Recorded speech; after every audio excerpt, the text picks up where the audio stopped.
Boom! Dream Chasers. What's going on? General Moses here, coming to you live from Toronto, Canada today. And I'm joined with Alex Branson of Beatport. He's an SVP over there. Um, wow. We were just briefly getting to know each other before we hit record. And there's always that moment after you hit record, you're like, wait, how do we pick up right where we were in that conversation? And so that's what we're going to do here. Just getting to know Alex briefly. Sounds like you've done a lot of work in London. You might even be based there now, but I know as you said, your story begins in the countryside, which is fascinating to have country and, dance music combined a lot of the time. So let's start there, Alex. Good to have you here, man. Good to have, I'll say, a fellow podcaster on the show here too. Tell us, where did this love for dance music come, being someone who grew up, sounds like, around cows and sheep and pigs and all that good stuff? Yeah, well, the UK isn't quite as large as the likes of Canada geographically, and so whilst we do have a bit of farming left, it's the countryside. It really just means sort of outside of the main city. But yeah, I grew up around fields and lots of open space. But yes, I'm based in London. You guys had the F1 this weekend, by the way. So, We correct? do.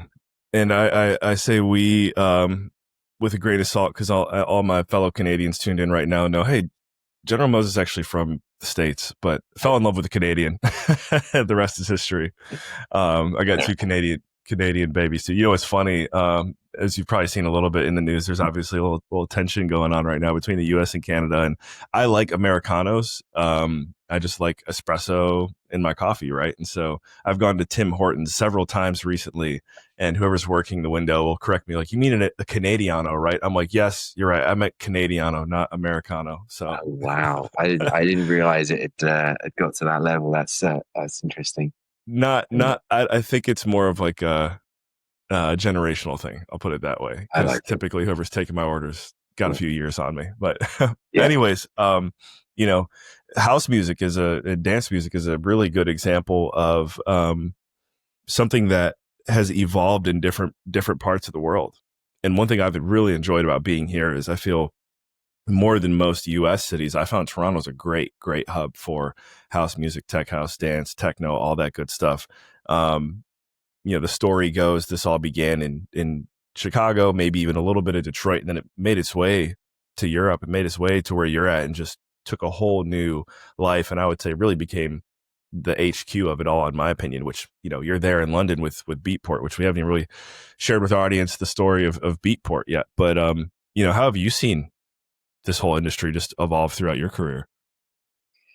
I was very, very lucky. When I was 18, I got to work with a lady called Lynn Cosgrave, who was formerly Carl Cox's manager. She ran Bedrock with John Digweed, and I met her at a time when she was the VP of dance music at Sony Music, and that was where I managed to sort of get my start in the career. So, we were sort of talking about the fact that I had no connection to London previously. The fact that I managed to get there was definitely more luck than judgment, and honestly, never look back. Yeah, it's fascinating. It is those one-off connections that sometimes just change the whole trajectory of your life. For you, I'm sure there was a little bit of luck involved, but with luck, they say there is some skill and some, preparation for that moment. What was that moment where the connection was made? There's two things that I'm going to say here, which I think hopefully will be interesting to your listeners. So the reason why I got what was really just a temporary 3-week work experience at Sony in their sort of larger building. I was at university, and I was helping a past student who'd come in to do a lecture on MIDI, and I was quite interested in studios at the time, Amsterdam, and I was just helping him load his keyboards into the back of his car, and the lecturer who was organising work experience came around the corner and said, "Oh, you're looking for work experience?" I'd been on at him for like a year, and I said, "Yeah, sure." And he went, "Great, you start at Sony on Monday." And it was one of those moments of, Wow. it was a Friday night. Everybody else had gone down the pub, and I thought I was just interested talking to this guy, and that was honestly that's how that sort of came about. And so I did 3 weeks. Started in the post room, pushing the post cart around. Worked for Epic and Columbia, and then I did a very brief stint at Columbia, and that was supposed to be my last week, but they were not very well organized, and so they weren't quite sure what to do with me. And S2 didn't have somebody at the time, which was Jamiroquai's label, and I went up there for half a week. And I remember the moment very vividly. I was sitting packing, this ages me, promotional VHS cassettes into boxes with the son of the legendary Muff Winwood, Sam Winwood. Again, late on a Friday, so there's a theme here: work hard, get rewards. And the product manager came out and he said, "You've been excellent today," because I think he was so used to seeing work experience kids come in with no knowledge of anything, whereas I'd been there for 3 weeks, so I knew where all the external studios were, and where everybody was on the floors, and you had to use the computer systems. So I, just picked it up quite quickly. And he said, "Can you come back?" And as it turned out, I never went back to S2 because the dance label Incredible needed somebody. So that's where I ended up. Um, you know, with Incredible. There's a funny story how it sort of turned into a job though, which was I had this sort of part-time job, as hopefully most people do, just working in a shop. It's the only other job I've ever had. And I said to Lynn, I said, it's the summer holidays. I need to earn some more money because I was still at university at the time. And she said, okay, well, like how much do you earn there? And so I told her, and she went, right, get out of the office. I thought I screwed that up. and she got the business affairs guy.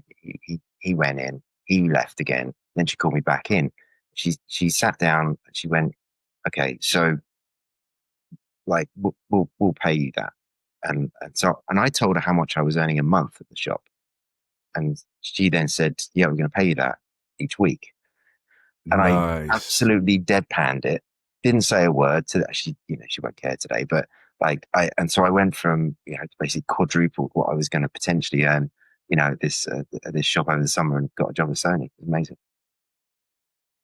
It's a combination of, you mentioned, the whole late on a Friday night statement. I mean, I think that's something just everyone in this industry can pay attention to.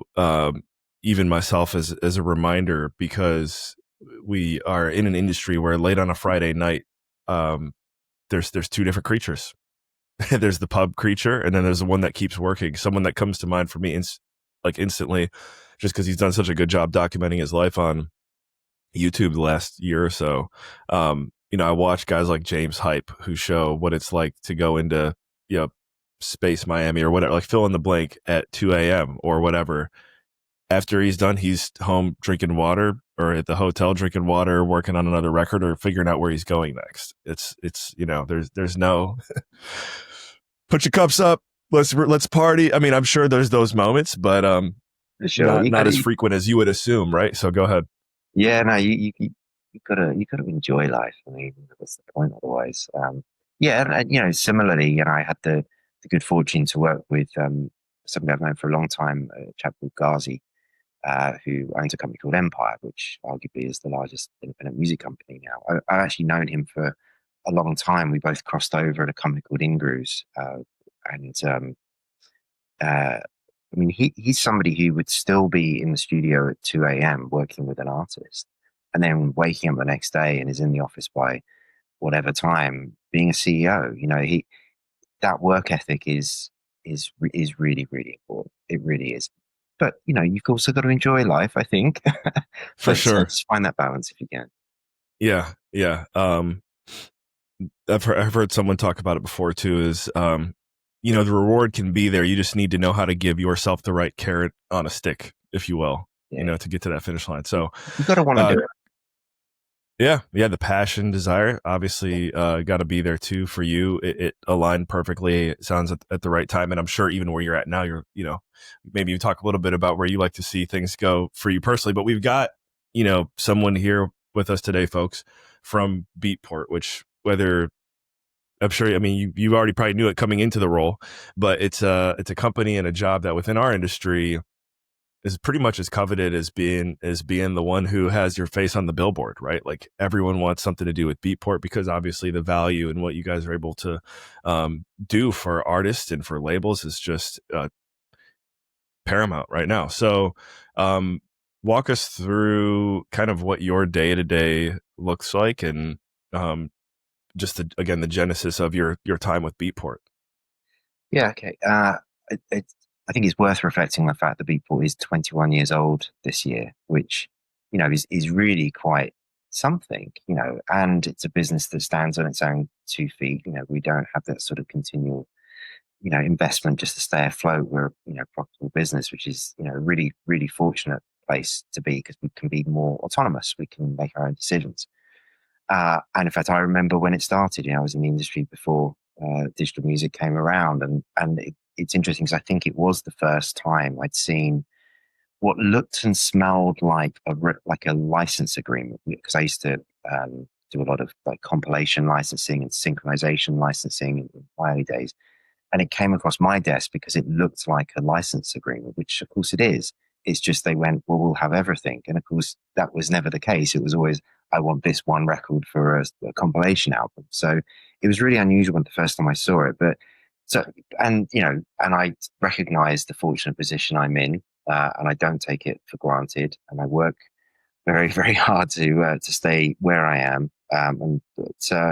Beatport, yeah. So I have a slightly different role this year than previous years. I came into it because I had been consulting for a range of companies, Facebook as was called, and a few others. And the CEO is actually the founder of InGrooves, and so I mentioned that connection there before. So he and I knew each other for many many years, of course, and he'd understood that I'd recently been doing some M&A work, mergers and acquisitions work, and he wanted to buy a couple of companies, one of which he knew I would know anyway, which is a company called Amp Suite, and the other one is Label Radar. And so he just got me to come in as a consultant to help run that process. And then after the acquisition, he was obviously left with these kind of two new teams and two new businesses to run. And he's a busy guy, so he said, oh, could you come in and do it? And so we sort of created, at the time, he'd also been acquiring a few other companies in the producer space, Plug-in Boutique and Loop Masters. And we sort of, at the time, were piecing together this sort of life cycle of music and just trying to take that thing that you recognize in the Beatport brand and expand upon it. He'd taken over as CEO at a time when it was a business that was coming out of administration. Some of I think probably the brand equity had, eroded a little bit because it wasn't treated too well by the previous administration. And so he knew he had a job on his hands to sort of mend that reputation. But he also had known it as long as I had, and knew of its importance and its sort of central place in dance music, and wanted to preserve that and make good use of it. And so I think what you've seen in the last, when did he take over? 2017, I think. Hopefully what people have experienced is a company that is way more dialed into not just the music, but the community and the people that make it work. So everything from our parity fund that was in its fourth year now to try and bring inclusion, advance inclusion in the industry, to our investment in Ben Turner's Pete Tong's IMS product and taking that into different countries, as much as all the kind of new territory launches that we've been doing recently in Latin America in particular, where we're localizing the language and localizing prices and payment mechanisms, as much as not having to, but wanting to, and learning how to engage with the communities there.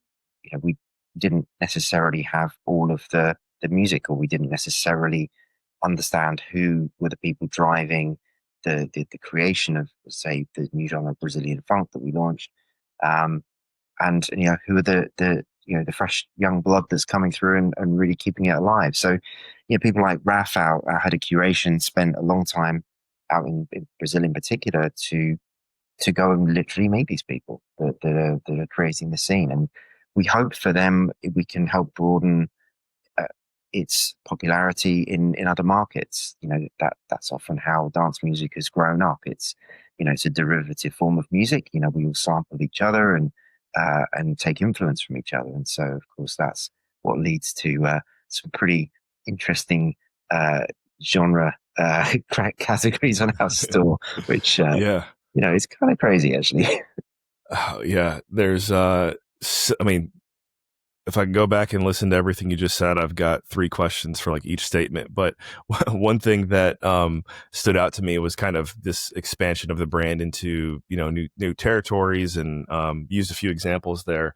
I'm wondering if there's anything that you guys are working on right now, or you're going to be announcing soon, maybe even some news to kind of spread here for our listeners so they can get excited. As far as like new projects and initiatives geared towards artists, labels that want to get more involved with Beatport and vice versa. Is there anything like exciting you want everyone to know about right now? Yeah, so this year we have made a weirdly, it feels like a sort of more of a slight change than perhaps it looks on the outside. We'd had this team run by a guy called Ed Hill, and it was our media team. And what we were doing was trying to further the popularity of dance music through engaging with brands, because brands have money, they want access to youth culture, and Beatport's often seen as a place where they can go and get that. And so we would do these sort of activations, but they were triggered partly by the brand coming to us and saying, "Hey, I want to do this thing."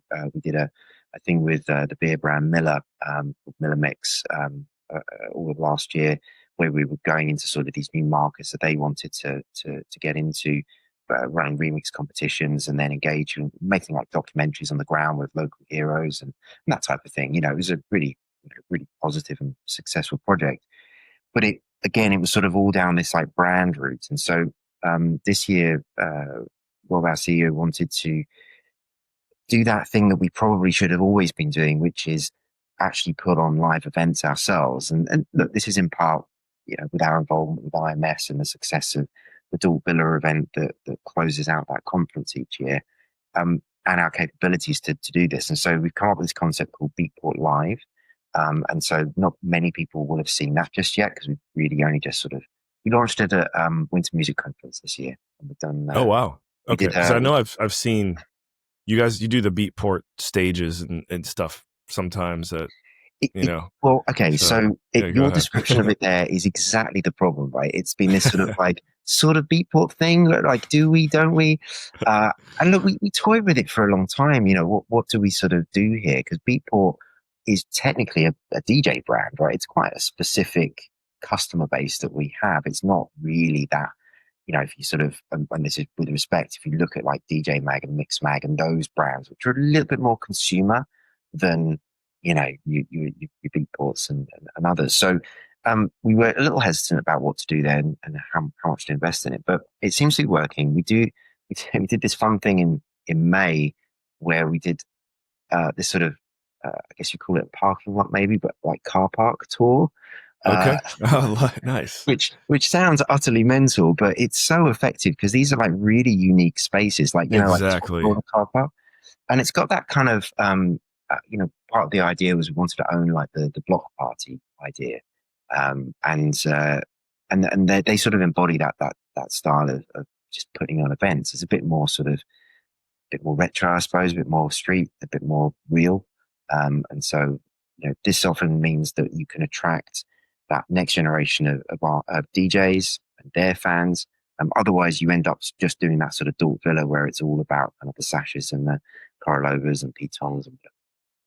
That's fascinating. One thing I've observed about live events, I can't say this from my own experience, but oftentimes, even why maybe you could speak to this, brands like Beatport will be very cautious entering the scene is it's quite chaotic. And I think especially in this industry, the experience for the consumer sometimes isn't too different for the experience as the one creating the the process. Like just that's what you get when you're throwing parties, right? So I'm wondering what you guys have found successful to make sure that things kind of stay tight, organized with a brand like Beatport.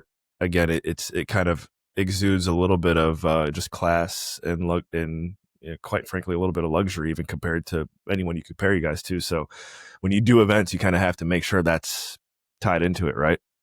Yeah, I think the sort of the thread you're pulling out there is a lot of preparation, a lot of planning, a lot of research, and it all goes together with the wider organization structure where we're hyper conscious of how we present externally, because you often only get one go at it, right? If for example, the first event was a bit, bit of a damn squid, would people go to the next one?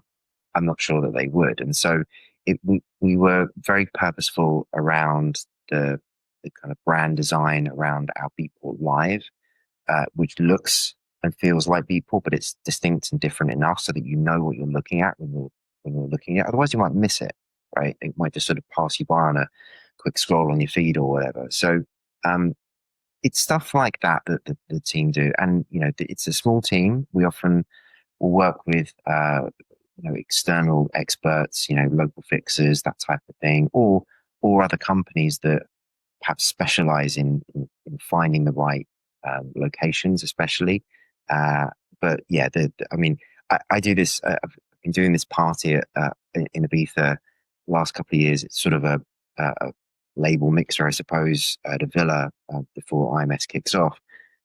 And I am definitely not the guy to run events. I mean, it's the most stressful thing in the world. So massive hats off to the Beatport team, Beatport Live team that do this. I don't know how they do it day in, day out. Yeah. So I mean that it sounds like something that we probably will see more of from the way you're talking about it. The team's taking their time figuring out how they want to do this moving forward. But for those listening right now who want to keep up to date with, the next car park it's going to be at, or, my mind goes, wow, this is genius, because you can kind of recreate that, hey, it's at this random warehouse vibe that this industry kind of grew on. I guess just how can people stay up to date on Beatport Live, and even if artists or labels want to serve or try and get involved, like how could people go about doing that? Yeah, so I think the obvious socials, but we also have been developing.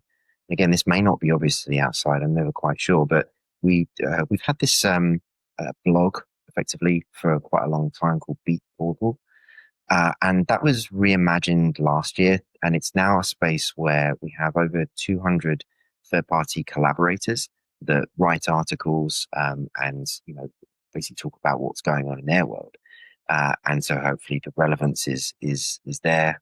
It's moderated, but it essentially is people, free form pitching what they want to do as articles. And so we of course also alongside all of that, put what we're doing. So keep an eye on Beat Portal. You can follow different people and that type of thing on there. So it's its own little space. Nice. Hey, Mark, our producer who's listening right now, make a note for me to follow up on that. Maybe I'll do some writing for Beatport. There you go. Yeah. That's cool. And and anyone listening that's got something going on, then absolutely get in touch with the company. I mean, all over our website, there are places to contact us. I love that. Yeah. Yeah, sometimes, I mean, that's just for anyone tuned in right now who's looking for an in or some low hanging fruit with a brand like Beatport. There you go. Sometimes you just don't know it's there until you talk to Alex. So that's pretty cool. Thank you. The hottest topic, not only in dance music, but just in the world right now. I look at my day to day, just kind of, I'm on the business front, which by the way, you mentioned you're in M&A. So that set my mind through a loop too. Cause I'm like, I wonder what I could ask him there, but shifting back to what I was going to say, which is AI is everywhere. Everyone's talking about it. It's the most magnetic topic. I don't care what meeting or setting I'm in. As soon as someone starts talking about it, like you can't stop. I've got a friend who's launching a bunch of AI companies right now, and he says this kind of gold rush that we're in will probably end about 2027. But I'm wondering for you what you guys are seeing and what you guys are working on too. It's a little bit inevitable. So how is Beatport leveraging AI, and what are you guys preparing for? So I think more broadly, yes, we like everybody else, have been watching this sort of tsunami of activity, creativity, disruption. Whatever viewpoint you perhaps have on it. The thing I think for your listeners to understand is it's not a binary conversation. It's not good or bad. That's not the reality of it. Look, there's several challenges that we face as a platform. They're the same that you're perhaps more commonly seeing from the likes of Spotify and major record companies as they talk about it, which is that sort of generative AI music creation piece. I have particular thoughts on that, which I can share. But I mean, just to answer the question though, Beatport itself, internally and our day-to-day work, we all use a bunch of AI tools. It's encouraged. Everything from like the Gemini summary note taker thing that you get on the G chat. That's a pretty common thing that we'll all use day to day. You know, our CEO is, you know, very much of a, yeah, absolutely use chat GPT if it speeds up your process. So it gets used for product discovery, research that we do, as much as, you know, day to day kind of communication tools. In the platform itself, there isn't any yet. We still are only human curation, outside of like well, I guess it's still human curation, the DJ charts, which is like our version of editorial playlists, I guess, on the store. Other than that, now sales chart, that's all we have. It's not really AI or ML. We're looking at uh, some version of personalization on the platform because we know that we miss an opportunity because we have this sort of pyramid structure of customers, I suppose. So at the very top, you've got, you know, less of them, uh, but they buy a lot, and so they are the ones that are the tastemakers, and they're influencing what's happening, especially as they're sort of digging a bit deeper. And probably what you're seeing is their purchases impact the hype chart, and the hype chart can then take people into the main chart, and that's where you're sort of finding your stars of tomorrow. You know, you can watch that sort of success curve going through. And we also recognize that we have that sort of bottom part of the pyramid where these are people that are, you know, much newer to the discipline, don't know what they're looking for necessarily, and they rely upon our sales charts to be a good indicator of what they should be buying and what they should be listening to and what they should be rehearsing with and playing at house parties with. And so most of the sales occur in the sales chart for that reason. So it's a really like healthy ecosystem, but it's relatively unique, and it sort of plays into, you know, how we advise people to, you know, to come to the store. But as part of all of that, because we know we've got that sort of pyramid structure, when somebody purchases something, we're often missing that opportunity to say, by the way, you bought this, you might like this. And at the moment, it really, we miss that. So we're going to try and improve that, which I think is going to be really powerful for record labels and artists to find new audiences. So I'm quite looking forward to seeing that. Yeah, someone who comes to mind that might even be a good resource for that. Maybe you guys are already chatting. We had him on the show recently, but do you have a relationship with the guys over at Songstats? Yes. Yeah. Oscar? Yeah. Yeah. They have our API. Okay. Yeah. Yeah. Just, yeah. I actually got to reconfirm. I'm pretty sure a lot of what Oscar and their team is doing is got to be using some AI to make it happen.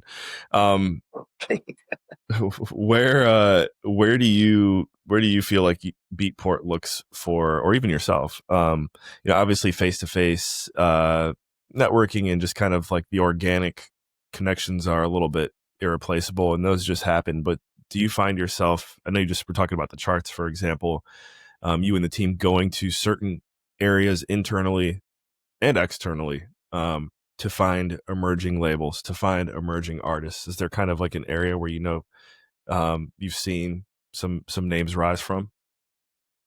So as I was sort of describing there, it's a pretty healthy ecosystem in the sense that once you understand the structure of it, that they emerge them on their own. Like you kind of don't really have to go and hunt for them. So we have this product called Hype, and it was launched because we realized we had a little bit of an issue in that prior to Hype existing, if you looked at our charts, they were fairly dominated by the key labels in either overall or within their own genres. And so it meant that it was very difficult for smaller record labels, and we rely upon this record label function to exist, because they had, you know, less money to invest in developing artists, or, you know, get paying for decent name remixes or marketing budgets, ad spend, that type of thing. And so the records from the smaller labels weren't making their way into the main charts, which is where you get that kind of halo effect of purchasing power. So we created this thing called Hype, I was actually at the company previously as a consultant doing this, so I know It's funny because I'm just thinking too. My musical journey, which is not that, like 3 or 4 years, as far as I know, hype has always been there too. I don't even know the pre hype era. yeah, yeah. It was just literally the sort of the strongest would rise to the top, but after a while you realize they're the same. And look, it's nobody's fault. Companies like Tool and the Defected are particularly good, and Armada particularly good at what they do, right? And so they just dominate. It's good for them. That's what they should be doing. And so it just meant that I think as that discovery piece, we didn't have any personalization in the store at all, and so we needed to find a different function for that. And so the Hive product's really interesting because if I think back to sort of early 2000s when I had a record label. It was obviously an offline label because it didn't exist at the time. And I was making vinyl records and I would spend a lot of money on all of that. And as well as sending free copies out to DJs to try and get the tastemakers in our scene to listen to the record and hopefully play it. And then that would hopefully mean that the retailers would buy more from me and, I'd have some success, right?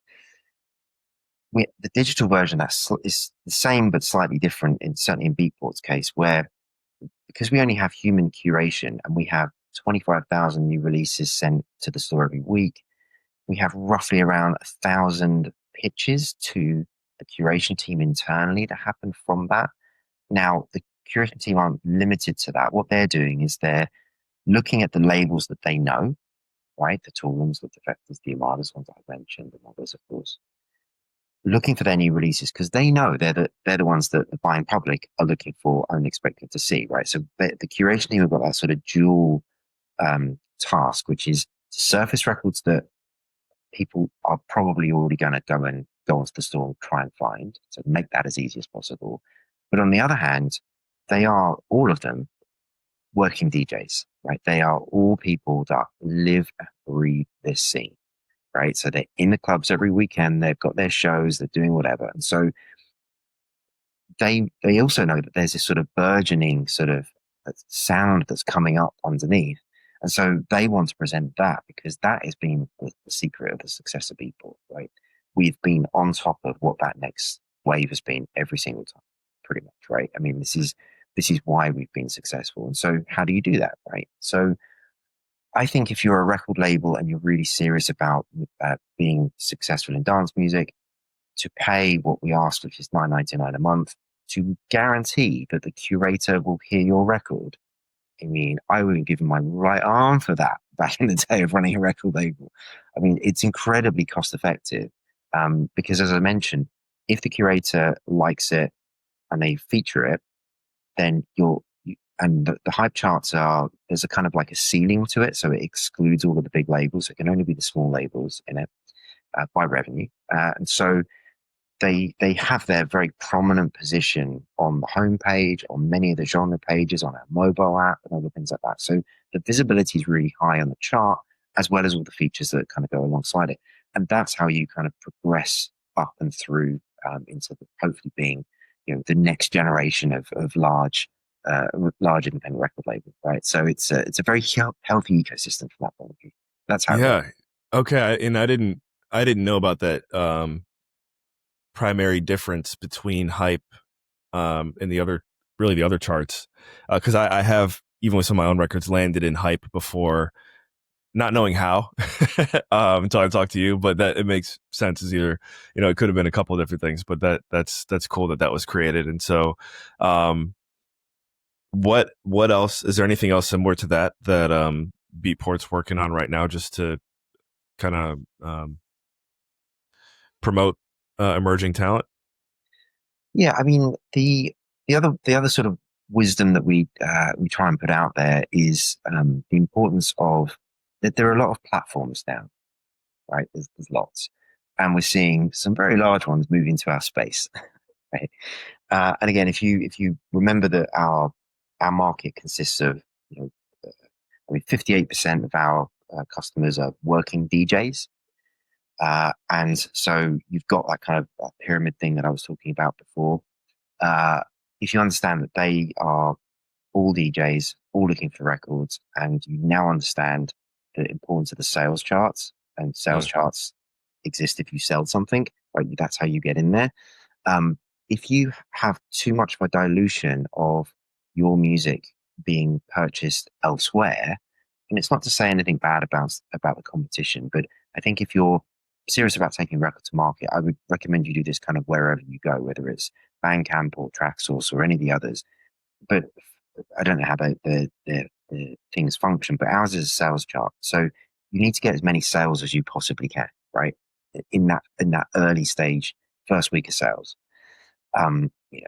And so running a pre-order for say 28 days prior to release date, amass a load of pre-sales. And if you run it as an exclusive, that means that it's not available anywhere else. So people know to only come here. That then it makes it easier for you as a record label because you've got one channel to market. Otherwise, you're sort of like spreading yourself really thin and trying to, gather this disparate audience and push them out into too many different areas. And so that real focus allows you to stand the best possible chance to appear in those charts. And once you're in the charts, there's that sort of halo impact. More people will hear your record, buy your record, and then the thing that we're really hot on right now is trying to explain to people that of that 58% of DJs that are working, 57% of their sets on average come from the Beatport store. So our downloads reach their audience, which I did a bit of research, which I'm going to make public this year. We reach 8.3 billion sets of ears every year, our downloads, right? That's a huge number of people, obviously not unique individuals, but if you understand that when people hear something, they like something, they add it into a playlist, what happens to that? It means that it positively impacts the algorithm of that streaming service. And so somebody who wasn't at that show, never heard the record before, stands a better chance of hearing it through things like the radio function on Spotify, right? So it's all connected tissue of how you take a record to market. Many of these things aren't new. They're just slightly nuanced, I guess, in the dance electronic space, and especially with the role that Beatport plays in it. Again, as a producer, artist myself, just listening to what you're saying there helps me. I'm refocusing just as I'm listening to you. So thank you. It's really good reminders and good insight. Senior Vice President over at Beatport. What does that mean? What is your, what would you say your day-to-day kind of looks like? Senior just means I'm horribly old. So somebody once made a joke. When do you become an RSVP? I'm not quite sure yet. What do I do? So I now look after anything that's industry facing, or if you like, sort of B2B. So that is, I now look after the teams that operate all of our tools and services. So things like Hype and Label Radar and AMP Suite that I've mentioned. I also look after the team that interfaces with all of the major record companies, the large independent distribution companies, and some of the biggest labels in our space. And then outside of that, my role is to look at both the products that we're developing internally and assist the technology teams and the product teams, the marketing teams, but also to look at what new technologies are out there and what might help complement what we're doing as a business, or maybe what competes with us, just to keep an eye on them. But essentially, I'm now the filter for anything like that. So, and there's a lot. Like everybody's got some new idea that they've come up with. It normally ends up with me. So that takes up quite a bit of my time. Yeah. So you're even like part-time police officer. A little bit, yeah. No, I try not to view it too much like that. I try and think more down the innovation line. But yeah, there's a little bit of just making sure that we know what's going on. Being in the game so long, I'm also curious. It sounds like you've probably got at least a little bit of turntable skills. I don't know if you're a DJ or you producer. Do you ever make anything yourself, or are you one of those guys that managed to navigate this far, just kind of doing what you're doing now? So I my son did a film course, and he said, "Oh, Dad, can I interview you for a thing?" And the title of his film was "My Dad's a Failed Musician," and it was my words that I gave to him, so it's my fault. But yeah, that's what I am. I'm a failed musician, as in I'm a classically trained trumpet player. I used to play bass guitar in a band when I was younger, and I absolutely bought myself, a couple of analog decks and analog mixer, and collected vinyl. spent a lot of my money on it when I was much younger. I was never very good. I enjoyed the process of DJing at home because I found the experience incredibly rewarding. When you DJ for your own pleasure, as your listeners I'm sure will know, you create such a deep connection with the music itself, because you kind of, especially in the analog world, you had to really listen to the records. Otherwise, you had no idea what was coming next. Like, there were no Yeah. clever little readouts of waveforms and other things like that, right? So yeah, it's always been part of it. I mean, my sister took me to my first sort of raves and stuff when I was much younger. But so yeah, no, it's always been part of it. I do have a small Pioneer controller which I dust off every now and again. But quite frankly, these days you're more likely to find me sort of somewhere near the front and enjoying somebody who's actually quite good at it. Well, that's cool to hear you're a father too. I am as well, which is one thing I'd actually like to get maybe some wisdom from you here too as a dad. Obviously this is an industry, as I mentioned, where you kind of have your two different characters, if you will. You have your Friday night pub and your Friday night work hard. And I think as a parent, you definitely have to lean more into the Friday night work hard thing. So what have you seen successful parent DJs do over the years that you kind of said, man, like that's a great example of how to do it? Yeah, I've got to know Laura a little bit over actually sort of around lockdown. She's friends with my partner, and uh, you see pictures of her with her baby at festivals. It's, I mean, not baby anymore, but uh, I think just that sort of acceptance that this is all one life, and if you've chosen the path of being a globe trotting DJ, then you can't always sort of bifurcate the two, right? They are one. And so don't be afraid of that. Lean into that. I think certainly if you're a woman in music who's had a child, these days, I'd like to think people are more accepting of that involvement, and don't see it as a disadvantage, which of course it's not. It's harder sometimes, but I think it's really, really positive to see that type of thing. And look, I think everybody has to make their own minds up as to where they spend their focus and their time. That's there's no template for that whatsoever. Yeah, love it. Personally, someone who I think is a great example who I look up to a lot is Mark Knight. I mean, that's how I really got into this whole game, is just the tool room circles, which you talked about there. But Mark, and then Juliet Fox, which are Mark, who's a producer. Make sure you tag them on this clip if we do it, because Yeah. guys, I love how you guys share your kids with the community. It's how I see myself moving forward here too. Well, funny enough, I went up to see Mark at his new facility in London a couple of weeks ago, last week, in fact. And it's really interesting to see what he's doing with the company, because traditionally, obviously, always been down in Maidstone in Kent, which is not too far from where I grew up. Oh, And really? Okay, I've actually yeah, been it's I've sort been of like there once. next town over. Next town over. That's kind of it. But he's really investing in. It's so interesting, and to sort of see him talk about and have the passion for developing artistry. This kind of idea that just because you can make a record on your own on a Mac and then send it somewhere and hope you get signed, it's not quite the same thing as being in an environment where you're surrounded by creative people. I mean, this new facility has, I think, 3 recording studios and a sort of small live space where they're looking at doing live streams of sort of very small parties.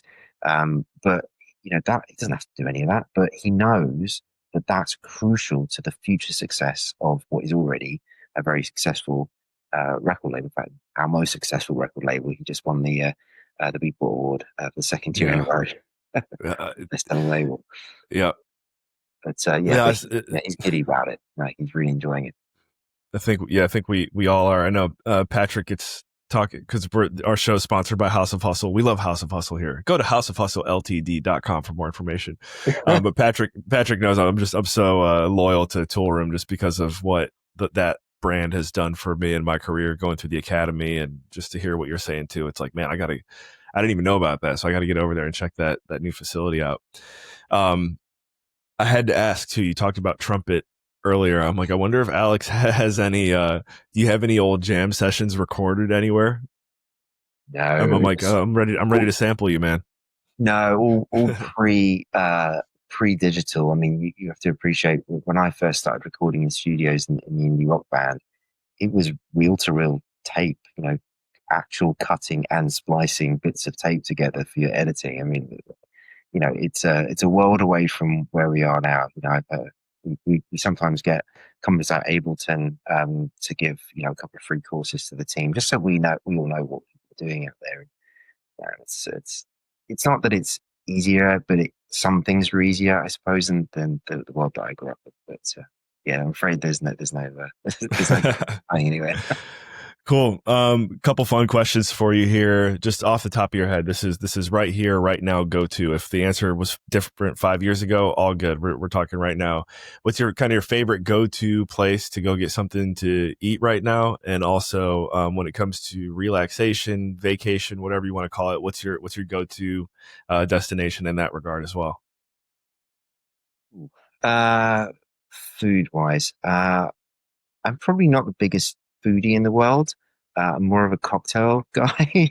That's Well, we where, could do cocktail. Let's do yeah, cocktail. okay. So there's a cocktail bar near me called Soma, which is attached to sort of an Indian inspired restaurant called Cricket. And they've done something with the acoustics in there, which it's this beautiful blend of enough bass, volume, sound, and it's always got a beat. It's always got a groove to it. But it doesn't stop that communication. You don't have to shout over it. I've sat in there and looked at the ceiling and looked at the surroundings, trying to work out what they did. But they've got that sort of that acoustic beautifully set, and the drinks are outstanding. I mean, the service is really truly wonderful. But yeah, so that's probably I know it's really bougie, isn't it? It's awful. I don't know what should I say right now. You're so English, man. That's what I was expecting. There you go. I also, I'm gonna have to check got it out. my local pub as well, which is fantastic and does the best pizza as well. But Oh, yeah, really? Okay. Pub pizza. Let's go. proper English pub. Yeah, it's great. Okay. Nice. And then yeah, as far as rest, relaxation, vacation destination, um, what has been your go-to? Like, for example, I take my kids, there's a playground near us that is our favorite one. So we kind of go there to unwind. What's your go-to place right now for relaxation? Yeah, I mean, when my kids were younger, there were different types of holidays that it doesn't happen anymore. My son's 23 years old. So it's a bit different now, but I mean, in my sort of later years, I've found a love for riding my motorbike, and I like to go again. This is less bougie. I like to go camping. I've done a lot of those kind of nice big hotels and all the rest of it, and there's something about being completely out in nature and in the wild and away from a screen. I spend my entire time looking at these things, and so it's really nice to not do that for a while. And that I find that a really easy way to reset. I find that if I go somewhere where it's sort of big hotels and all the rest of it, I don't switch off in quite the same speed and style. And so I know I need to do that, so I choose to do that. That's cool. And when you go camping, is it a solo effort or do you go with your partner Sometimes, or yeah, yeah? sometimes, yeah, That's cool. sometimes, Yeah, I yeah. love that. It's meditative. It's intentional. It's good stuff. We Yeah. all need a reminder to do that. So, Alex, thank you so much for coming on Dream Chasers today, where hustle meets house. You are again the SVP, Senior Vice President over at Beatport. Let me see if I get this right. Working on partnerships, industry partnerships. Yeah. Okay. So, you know what? I meant to ask you one more question here before we hop off. Any final words of wisdom or recommendations to label owners, artists? Those are really the predominant listeners that we have on the show. Whether it is a tool room or a General Moses getting started, kind of what's your wisdom to those tuned in right now? Try and work out who your audience is and learn how to communicate with them in all the different ways that you need to. I would say that the social media is wonderful in some ways, terrible in many others, but a way of finding people. But once you found them, nurture those relationships in as direct way as possible. And some of the old ways are the best. Email newsletters are an incredibly effective way of staying in touch with people. So and own that communication channel. That's how you'll continue to re-engage people. Whether it's like touring with their academy, how did they kind of communicate that? They will have known people to go to and tell about, and that's how that's grown. So, yeah, I big believe in that. Our AMP Suite product has its own sort of CRM system at its heart. It can automate newsletters. It has sort of audience capture tools in there, and these are things that were as true of yesterday as they are today. Love that. So, guys, just to recap there, know your audience, nurture them, and don't underestimate the power of email still. I know we're talking about all this cool stuff going on here today, but email, even though that's, some might argue that email is not old school, Alex, for me it is. So good to have you here, man. Thank you so much for investing your most valuable resource with us here today, your time. And same goes to our listeners. We will catch you guys on the next episode here. Dream Chasers, as a reminder, head over to houseofhustleltd.com right now. That's our sponsor for the show. We love working with House of Hustle and all the cool stuff cooking on that side of things as well. So thank you for tuning in. Catch you in the next episode.